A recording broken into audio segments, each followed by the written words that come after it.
enquanto a igreja está de pé, abra sua Bíblia, em 2 Crônicas, capítulo 33.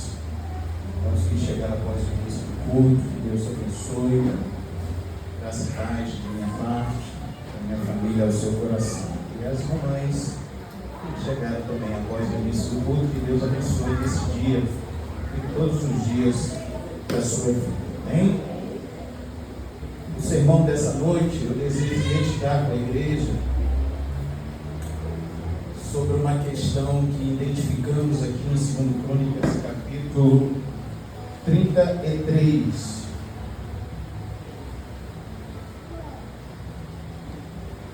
Verso 11. 2 Crônicas 33, verso 11. Desejo meditar com os irmãos, mesmo sendo esse dia de alegria, mas faz parte da vida, com o tema o sofrimento que nos faz pensar. É para nós evitarmos. Amém? É um conselho de Deus para nós evitarmos. Que o Senhor nos ajude no entendimento da sua palavra.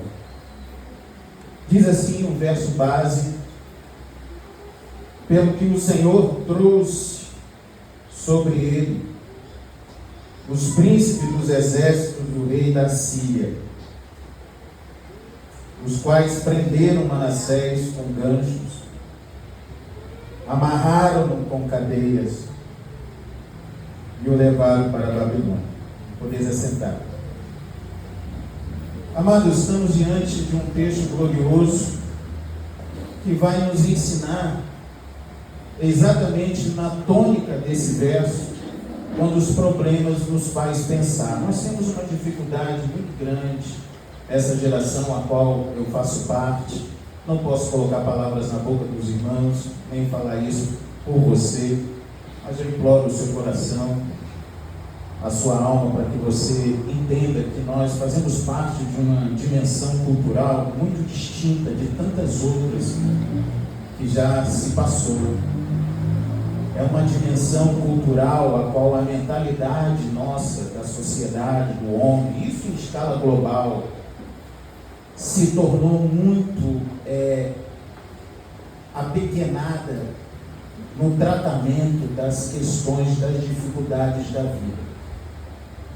É bem provável que esse sentimento ou essa postura de felicidade permanente, de um estado de prazer, um prazer hedônico, por isso que nós falamos hedonismo, que é um sentido de filosofia de vida que exalta o prazer e diz: se algo que não me dá prazer, algo sinestésico, algo que eu sinto, então eu não quero. Então essa filosofia de vida, talvez muitos, milhares estejam vivendo, só que não se atribui um nome, mas é o hedonismo, essa busca pelo prazer, da satisfação plena, numa dimensão, numa realidade a qual a Bíblia já nos ensinou que é uma dimensão caída, um planeta caído, uma natureza caída. Então, essa conta não fecha, mas mesmo assim o homem busca incansavelmente a construção desse ideal. É bem provável também que tudo isso foi engatilhado a partir da apresentação da modernidade. A modernidade chega trazendo os seus pressupostos, as suas propostas, mas o que podemos convencionar aqui é que ela chegou na sociedade dizendo: olha, agora vocês vão ser felizes, vai dar tudo certo, independente da sua postura, do seu comportamento, da sua atitude, vamos em frente, é vida moderna, vamos tocar para frente. De certo ponto está certo, ninguém vai se procrastinar na vida, ficar de forma estática, mas também não iremos agir de forma pragmática. O que significa olhar uma coisa que porventura tenha dado certo e atribuirmos isso que deu certo como a verdade absoluta? Se deu certo é verdade, porque sai o princípio moral. Então, aqui nesse texto, observamos a vida do rei Manassés. É lógico que a vida dele está entrelaçada com algo que aconteceu na sua família, porque o seu pai havia recebido uma orientação, uma chamada do profeta Isaías, e isso tudo começou quando os prodígios daquela terra, um homem que se converteu de tal forma, como diz as Escrituras, que nem ele, nem antes dele, nem depois dele, teve alguém que se converteu assim. Os embaixadores da Babilônia ficaram espantados com os prodígios que aconteceram, da sua cura maravilhosa, ou seja, tudo que Ezequias havia feito, estava a fazer. E eles vieram, no sentido diplomático, visitar ali Judá para tomar conhecimento do que aconteceu com a sua cura maravilhosa, da terra produtiva, enfim, conta para nós, como é que está a sua gestão pública e tudo mais. E diz o texto que essa visita, ela não foi engatilhada tão somente com uma perspectiva humana de um outro reino, tomar conhecimento de uma prosperidade do outro reino. O Senhor, como soberano e aquele que guia, aquele que articula, aquele que dá a ordem na história, estava nos bastidores desses acontecimentos. E para a vida de Ezequias, em especial, esses bastidores eram terríveis, porque diz o texto que Deus, isso para o leitor, isso para nós entendermos, que Deus o desamparou. Leia comigo, capítulo 32, verso 31. Capítulo 32, verso 31. E depois nós iremos para 2 Reis, capítulo 20. Ok? Depois nós iremos para 2 Reis, capítulo 20. Diz assim: contudo, quando os embaixadores dos príncipes da Babilônia lhe forem enviados para se informarem dos prodígios que se dera naquela terra, ou seja, uma terra dificultosa e passa agora a ser uma terra rica, produtiva, Deus, o que está escrito, o desamparou para prová-lo e fazê-lo conhecer tudo o que lhe estava no coração. Por certo, nós sabemos que Deus é conhecedor de todas as coisas. É uma linguagem a fim de que nós possamos entender e compreender que aquilo que estava no coração dele viria à tona na realidade da sua vida como revelação engatilhada, anunciada por Deus para revelar o que estava lá em oculto. Então, aquela visita possibilita Ezequias, na linguagem nossa, se bancar. Na linguagem popular, tirar onda. E foi exatamente isso que ele fez. Ele se bancou. Ele se tornou altivo. Já estava no seu coração, então a sua boca fala, mostra, revela essa altivez, esse orgulho da sua humildade. Isaías vai até ele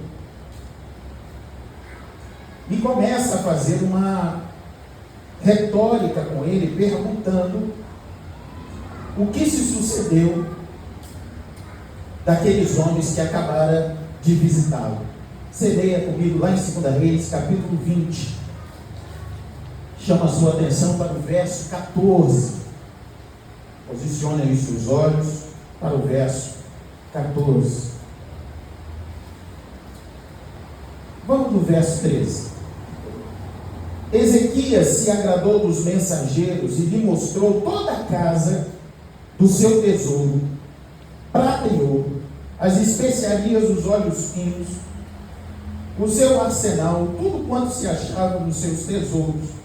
Nenhuma coisa houve, e nem em sua casa, nem em todo o seu domínio, que Ezequias não lhe mostrasse. Então Isaías, o profeta, veio ao rei Ezequias e lhe disse: o que foi que aqueles homens disseram e de onde vieram a ti? Respondeu Ezequias: de uma terra longínqua, e vieram da Babilônia. Perguntou ele: que viram em tua casa? Respondeu Ezequias: viram tudo quanto há em minha casa. Coisa nenhuma há nos meus tesouros que eu não lhes mostrasse. Então disse Isaías a Ezequias: ouve a palavra do Senhor. Eis que virão dias em que tudo quanto houver em tua casa, com que tesouraram teus pais, até o dia de hoje será levado para a Babilônia. Não ficará coisa alguma, disse o Senhor. Dos teus próprios filhos, aí inclui Manassés, no futuro próximo, que tu gerares, tornarão para que sejam eunucos no palácio do rei da Babilônia. Então disse Ezequias a Isaías: boa é essa palavra que disseste. E aí o texto revela essa resposta estranha, pois pensava haver paz e segurança em seus dias. Ou seja, ele não estava preocupado com aquilo que ele acabou de ouvir. Aquilo que ele acabou de ouvir, vida que segue, vamos ver se é isso mesmo. E se for, que a outra geração, que meus filhos se resolvam. O que importa é eu viver bem. Então Manassés, ele é concebido dentro dessa atmosfera. E sabemos a história dele, pois não é o ponto central aqui para nós, nessa noite. Ele praticamente desfez tudo que o pai fez.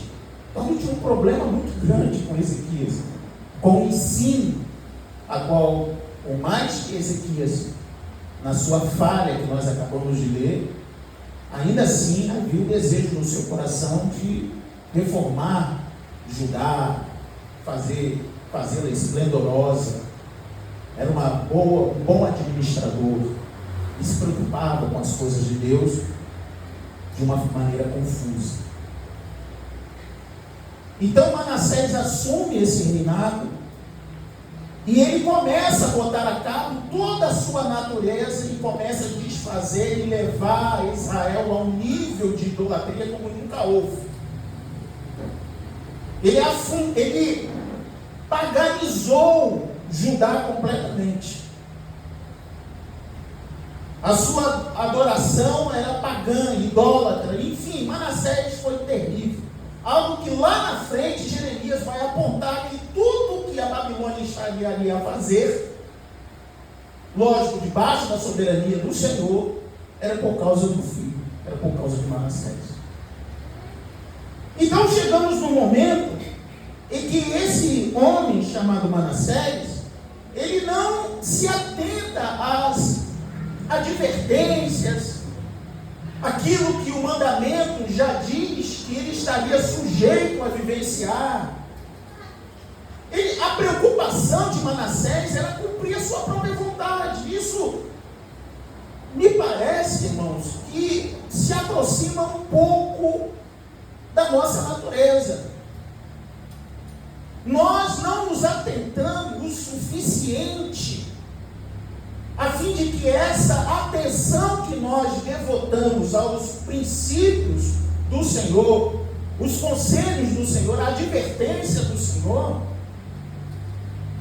para nos precaver de situações que nós mesmos estaremos sujeitos a vivenciar.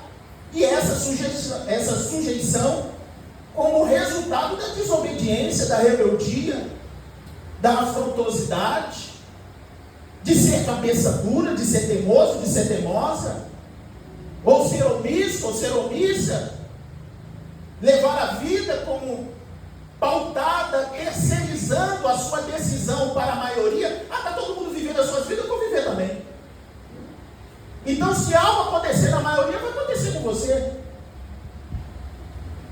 Então, é muito próximo esse entendimento da vida totalmente desregrada de Manassés, que ele não se atenta a absolutamente nada. Ele ignora a dor. Ele ignora o grau, a gravidade de um possível sofrimento. Entra na perspectiva do orgulho. Quando nós deixamos de ler a palavra, seja por motivo for, achamos uma justificativa capaz de calar a nossa consciência. Pois bem, Deus entende. O próximo passo é não orar tanto, com a justificativa que for, para cada um, para cada cenário, para cada família, para cada indivíduo, na sua singularidade. Pois bem, Deus entende, Deus sabe. Então deixamos de orar, deixamos de ler. O próximo passo, consequentemente, é a nossa permanência de forma diligente na casa de Deus, ou seja, a frequência nossa servida ao Senhor, não vindo à casa do Senhor para ganhar bênção, mas indo à casa do Senhor para nós entregarmos o nosso culto. Nós não já chegamos a esse lugar para receber bênção, apesar de sabermos que Deus é abençoador, mas não, nós estamos aqui nessa noite de domingo para entregar o nosso culto e a nossa adoração a Ele, porque Ele é digno de ser adorado. Talvez eu não tenha aquilo que eu almejo, aquilo que eu busco, mas eu tenho o que o Senhor nos entregou de forma amorosa, bondosa, graciosa, que é o seu Filho. Então eu passo a ter tudo o que eu preciso no seu Filho amado. Não tenho tudo que desejo, mas eu tenho tudo que preciso, porque tudo que eu preciso está em Cristo. Mas isso precisa ser materializado. Isso precisa ser contextualizado a partir do nosso comportamento, da nossa atitude, da nossa caminhada. Como bom pentecostais, a história do nosso meio diz pagar o preço, mas aqui no bom sentido, ou seja, do esforço, do cuidado, do zelo, servindo a Deus, adorando a Deus, porque nós sabemos e fazemos ideia o que é se tornar frio, sim ou não? A gente sabe pela palavra, a gente tem uma ideia não vivenciada para a glória de Deus, mas a gente tem uma ideia das advertências do Senhor para com a apostasia e a frieza. E aí entra essa questão do orgulho nosso, do nosso atrevimento, que muitas das vezes nós agimos assim, considerando que os problemas que podem ser advindo dessa postura, a gente tira de letra. É só eu buscar a Deus, orar, me humilhar e vai dar tudo certo. E talvez nós não aguentamos, irmãos. Eu entro na luta e não saio dela. Talvez a luta seja tão intensa por um motivo da nossa omissão, tão guerrida, e talvez a gente não consiga sair dela. Talvez a luta, como fruto de uma postura similar à de Manassés, que foi vivendo, fazendo o que considerava fazer, achando que a dor é suportável ou o problema é resolvível, mas ele não tem ideia experimental do que é realmente viver um problema. E é isso que nos chama a atenção nessa noite. O Senhor falou a Manassés, ao seu povo. Porém, verso 10 de 2 Crônica 33, o que acontece aqui? Eles não deram ouvidos. Ou seja, eles ignoraram completamente as advertências do Senhor. Eles tomaram partido a dizer que aquele problema, aquela situação, aquilo que eles poderiam estar a viver, o conselho do Senhor para que eles não ignorasse os avisos do Senhor, aquilo ali não fez diferença nenhuma na vida deles. Eles, não, isso aí não nos quer dizer nada, isso aí não, a gente faz pouco caso. Não deram ouvido. Juízes, capítulo 2, nos aponta isso. O Senhor dará ordem para que a nação entrasse em Canaã, expulsasse ali os inimigos, se estabelecesse, mas aí eles tomam uma decisão, eles não dão ouvido. Em vez de eles expulsarem, eles fazem aliança, eles trazem as nações para dentro. E o Senhor interpõe eles, mas o que vocês fizeram? Que é isso que vocês fizeram? A ordem não foi essa. Agora essas mesmas nações que vocês fizeram aliança e permitiram habitar com vocês, será espinho aos vossos pés. Irá trazer grandes problemas. Então, quando o próprio pai, Ezequias, manda mensageiros pela terra para poder trazer o povo, para clamar ao Senhor, para buscar a sua presença gloriosa, diz o texto sagrado que o povo não deu muita ideia. Eles ignoraram o convite do Senhor para vir à Páscoa. Diz que a tribo de Efraim simplesmente se virou contra e o debochou dos mensageiros que ia passando pelas terras para chamar o povo para poder vir e adorar ao Senhor. Os mensageiros foram ignorados. Leia comigo o capítulo 30. Capítulo 30 de 2 Crônicas, verso 9 em diante. Diz assim: porque se vos converterdes ao Senhor, vossos irmãos e vossos filhos acharão misericórdia perante os que levaram cativos e tornaram essa terra, porque o Senhor vosso Deus é misericordioso, compassivo, e não desviará de vós o rosto, se vos converterdes a Ele.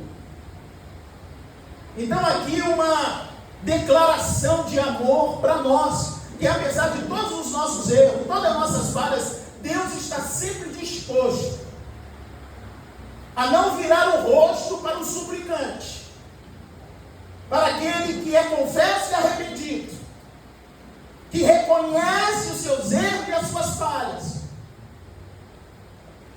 E na nossa vida, irmãos, nós não amamos erro, não amamos falhas, mas nós erramos e falhamos porque somos pecadores, falhos.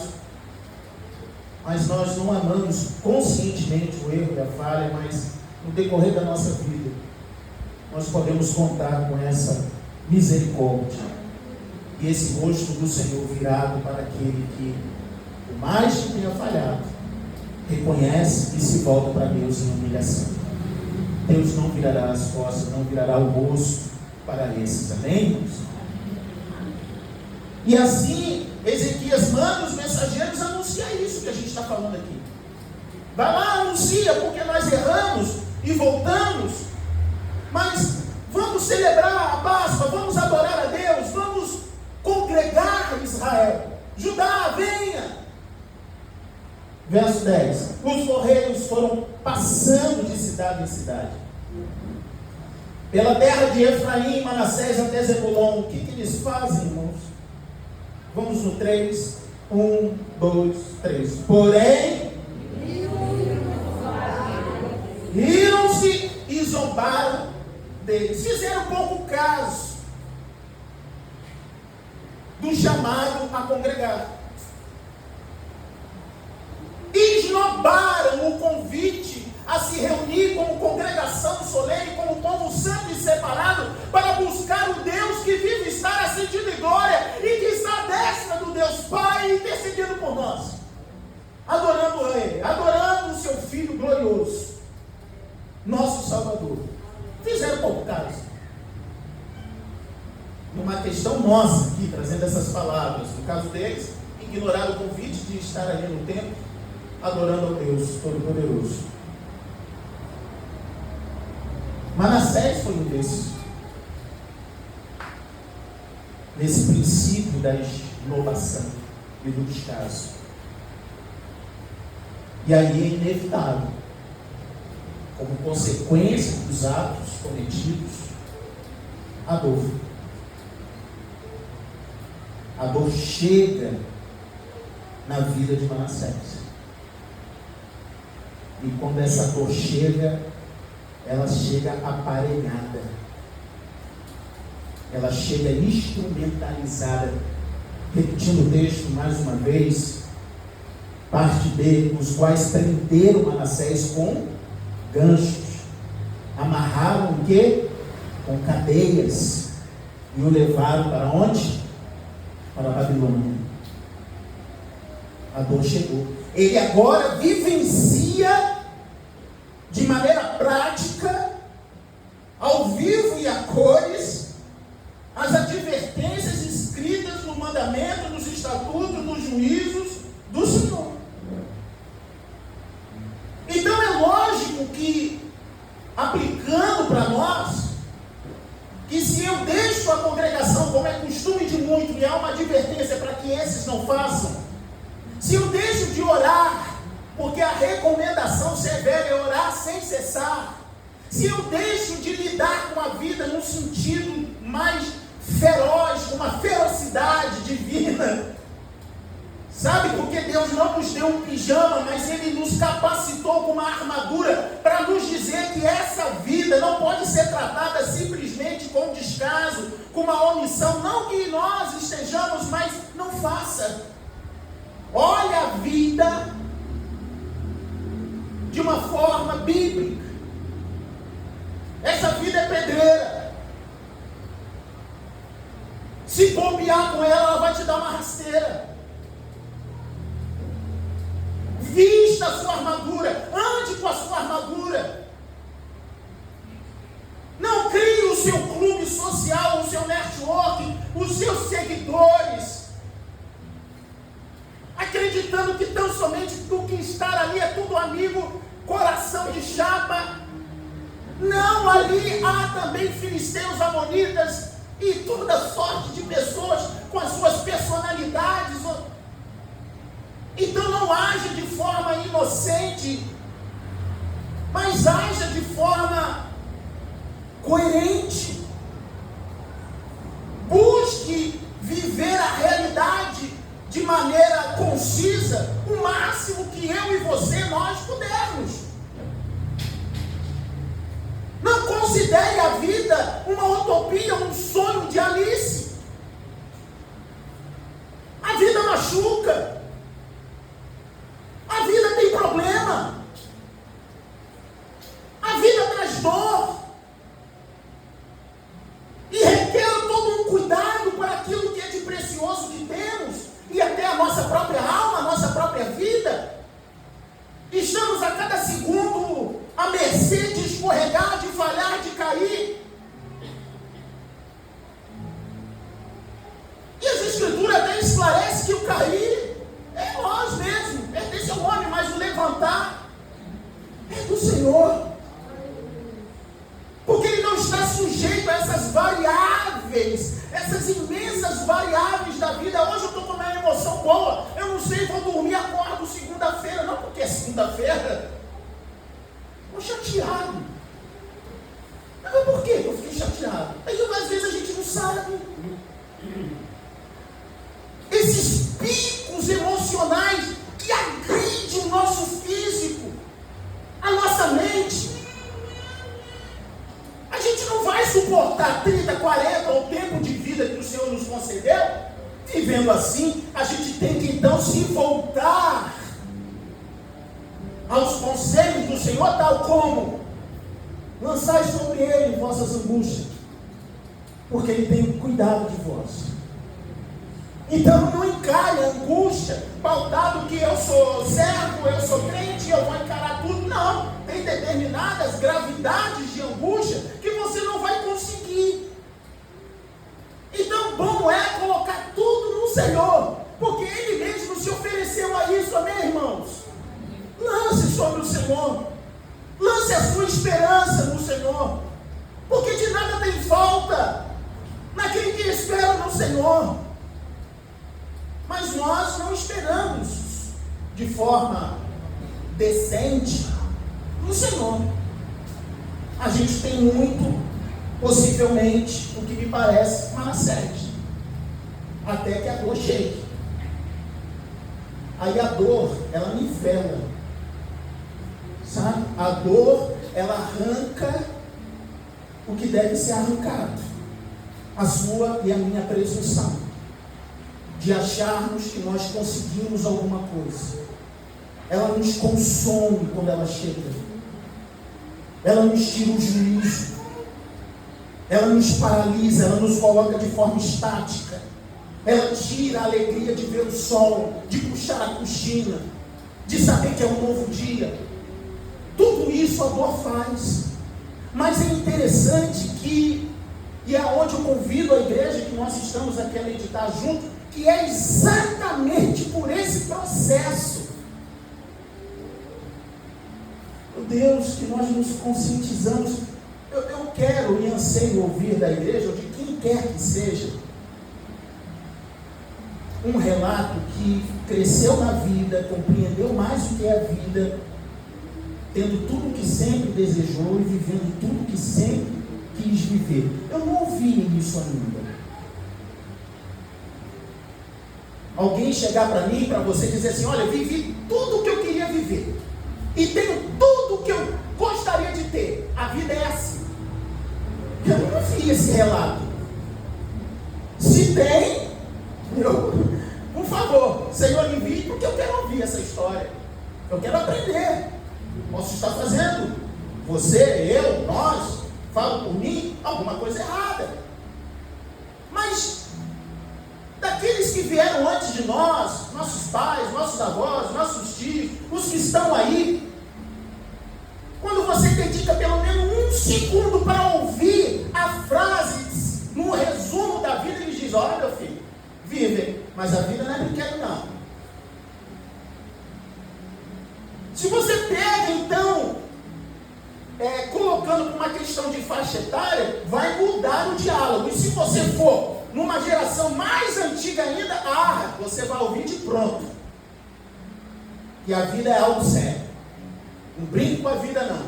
Mas ao decorrer dessas gerações, parece que nos foi feito um convite para o playground da vida e a gente não se atenta que a dor está aí. Eu não quero viver em dor. Eu não estou dizendo aqui que você deve viver em dor para você aprender. Eu não vou colocar teologia do sofrimento para a minha própria vida, para a vida da igreja, para nossas vidas. Mas um ponto que nós devemos considerar é: Manassés ignorou certos aspectos, ou todos os aspectos, e a dor chegou. E ele não se conscientizou de outra forma, ele se conscientizou dessa forma. E aí vai a pergunta para mim, cada um pergunta para o seu próprio coração. A gente precisa chegar a esse ponto. Será que a gente precisa chegar a esse ponto de histórias tipo: eu não louvava a Deus, mas agora eu estou aqui no CTI, traz a harpa para mim. Eu não orava a Deus, mas eu estou esperando a visita aqui no hospital, vamos orar? Não quer saber de nada. Você entrou, você é crente, vem cá orar. Ei, você é crente, vem louvar aqui. As pessoas não querem outra coisa a não ser a presença de Deus quando está no leito. E quando sair do leito?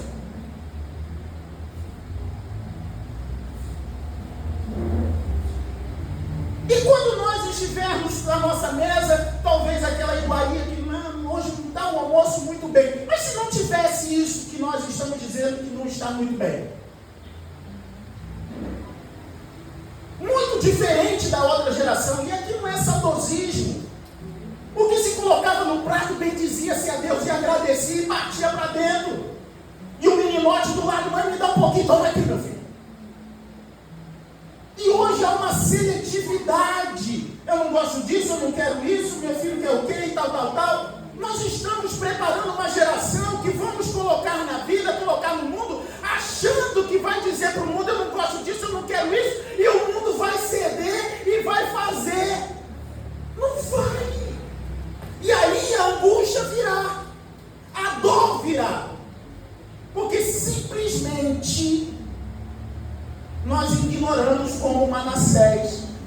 em cadeias, a gente aprende. É preciso ficar desempregado para poder entender que o pouco que se tem, devote a Deus e seja humilde no que tem. É preciso não ter a mesa farta para poder compreender que na fartura nós devemos glorificar e exaltar a Deus. Por que nós somos assim? Por que nós só corremos para Deus quando o negócio engrossa? Por que nós nos preocupamos com a vida quando a gente perde? E Deus nessa noite está dizendo: você não precisa, Cláudio, você não precisa viver assim. Não é o caminho que eu desejo para vós. Deus se revelou para trazer vida abundante, irmãos. Deus tem vida abundante para todos nós. Bendito seja o Senhor. Mas existe nessa vida abundante um grau de uma responsabilidade terrível.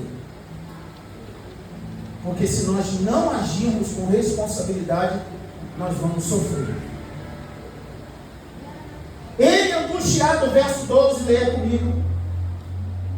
Angustiado, ou seja, a angústia chegou, suplicou deveras ao Senhor, seu Deus, e muito se humilhou perante o Deus dos seus pais. Ou seja, ele precisou ficar angustiado para poder entender que ele não se manda. Alguns reis de Israel, isso a gente já comentou aqui, e a Bíblia é muito clara em dizer que nesses momentos de força, eles agiram de forma atrevida. Vamos ver alguns exemplos? 18:1. 2 Crônicas 18:1. Acompanhe lá comigo. 2 Crônicas 18:1. Tinha Josafá riqueza e glória em, o que está escrito? Em abundância. Aí o que ele faz? Se aparenta com ímpio, se aparenta com Acabe.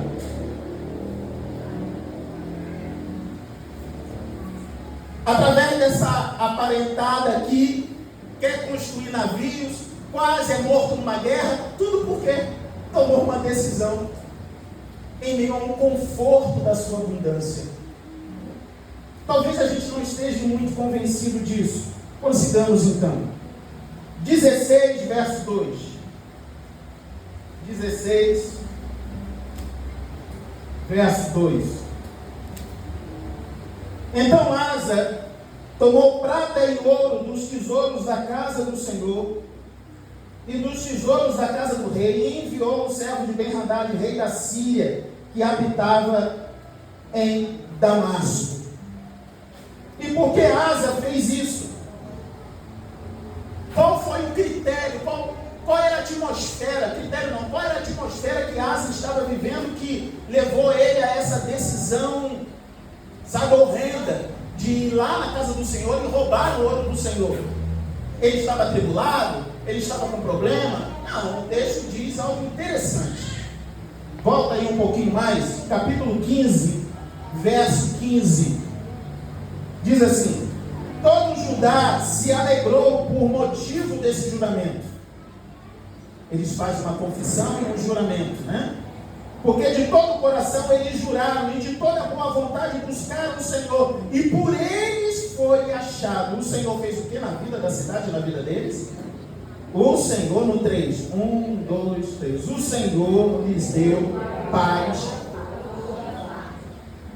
Então, Asa não estava atribulado. O inimigo chega, uma situação de adversidade chega. Em vez de ele buscar o Senhor, como ele já estava fazendo, não, ele simplesmente dá a louca e vai lá roubar o ouro da casa do Senhor e vai fazer aliança com não sei quem, tomando as decisões que ele achava que ele estava tomando decisão certa. Você está entendendo? Por que nós somos assim? Nós temos tudo para viver uma vida gloriosa, uma vida feliz, adorando a Deus, servindo a Deus, participando da vida da igreja, alimentando-se do Senhor, vivenciando os milagres, a restauração, a cura, a amizade sendo florescida, o amor fraternal entre nós em franco crescimento, porque nós começamos a conhecer um ao outro, mas nós temos dificuldade de abraçar essa vida. Nós somos muito difíceis. Segundo Crônicas, capítulo 24. Segundo Crônicas, capítulo 24. Verso 2. Fala do rei Joás. Era o nome da sua mãe Zíbia de Berseba. Fez Joás o que era reto perante o Senhor todos os dias do sacerdote o quê? Joiada. Joiada não fica para sempre. Ele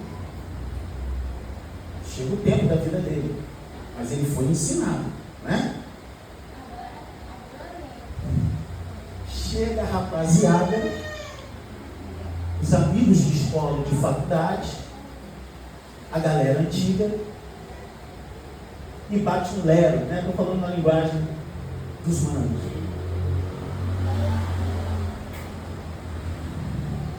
A linguagem popular. Verso 17. Depois da morte de Joiada, vieram os príncipes de Judá, se prostraram perante o rei, e o que ele faz? Mas ele não foi criado pelo Joiada, ele não foi ensinado. Se você ler todo o texto, grandes coisas Joiada fez. Joás fez, começou a reforma, e administrando, e sendo aconselhado. O sacerdote ali, meu filho faz assim, assim, assim, fazia e dava certo, e tal, toma esse cuidado aqui, e tal, e ele estava indo. Aí de repente morre, aí vamos esperar agora que ele vai colocar em prática tudo que ele aprendeu. Aí chega os amigos do rei, os príncipes, falam alguma coisa ali, e ele, rapaz, é verdade. O que será que eles falaram? Diz o texto. Qual foi o grande conselho que moveu ele? Verso 18. E deixaram a casa do Senhor, Deus dos seus pais, e serviram a postes de ídolos aos ídolos, e por sua culpa veio grande ira sobre Judá e Jerusalém. Mas por que ele fez isso? Por que ele não ouviu o conselho de Joiada? Meu filho, não largue a presença do Senhor. Todos aqueles que largam o Senhor deixa. No sentido de que vão passar problemas. O Senhor tem princípio, o Senhor é Deus. Não haja de forma afrontosa com Ele, não minta para Ele, não fuja dEle, não se esconda dEle. Não crie na sua mente que Ele não está te vendo, não crie no seu coração achando que Ele não sabe já tudo. Mas só que ele não agiu assim. Na primeira oportunidade, ele larga o Senhor. Encerrando, irmãos, nós aprendemos aqui com Manassés que nós não precisamos aprender as lições da vida em sofrimento. Você não precisa se conscientizar sobre a vida e dar um grande salto de amadurecimento a partir da chibatada nas costas, do azarrole nas costas. Viva a vida que Deus conquistou para mim e para você. Usufrua dessa vida conquistada, dos conselhos que Ele nos advertiu e nos dá, para que vivamos uma vida quieta e abençoada. Vai dar tudo certo se a nossa mentalidade se conformar com as Escrituras e entender que Ele é soberano em todos os aspectos da nossa vida. Nós vamos viver melhor a partir do momento que nós começarmos a dar a Ele o que é devido, o culto a Ele. Assumir um compromisso verdadeiramente que traga o comportamento em conformidade com aquele juramento, com aquela confissão. E igreja, nós, irmãos e irmãs, podemos ficar cegos. E o Senhor cuidará de nós. O Senhor suprirá todas as coisas. Pois Ele é um Deus provedor. Pão não vai faltar. Um justo não mendiga o pão. O problema é que nós queremos que Deus supra a nossa vaidade. Ai, irmãos, Deus não se revelou para suprir nossa vaidade, não, nossos delírios, não. Ele sabe muito bem o que a nossa vida necessita. E com gemidos inexprimíveis, o glorioso Espírito Santo fala conosco e fala com o Senhor. Ele sabe o que você precisa. Vamos ficar de pé e vamos orar a Deus e terminar entregando o nosso louvor ao Senhor, amém? Crendo que essa experiência de Manassés, nós temos toda a condição de passar longe, passar ao largo, não é isso? Passar ao largo. Que vivamos essa vida revelada, gloriosa, que o Evangelho nos traz. Uma vida que não está pautada em jargões, autoafirmação positiva, sabe, 10 passos, não. Uma vida pautada em relacionamento. Se relacione com Cristo. Traga Cristo para todos os momentos da sua vida.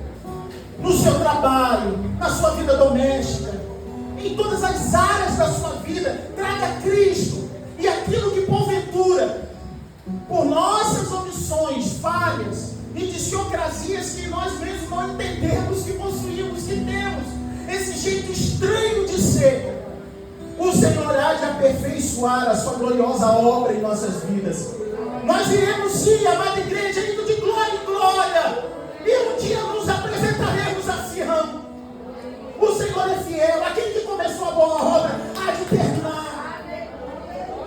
Faça essa confissão por meio desse louvor diante de Deus e peça: Senhor, eu não quero viver a vida na dor para poder aprender. Eu não preciso, Senhor, disso. Eu quero, Senhor, viver a vida que o Senhor estabeleceu para mim. Não a vida que se apresenta diante dos meus olhos, que eu digo que é bom, e o Senhor já nos alertou que aquilo que é bom aos olhos dos homens, no fim, caminho de morte. Me faça entender que nesse mundo, irmãos, apesar de toda a modernidade, quando o mundo disser que há paz e segurança, haverá repentina destruição. Destruição para o mundo, não para os eleitos. O Senhor nos salvará. O Senhor nos guardará. Glória a Deus.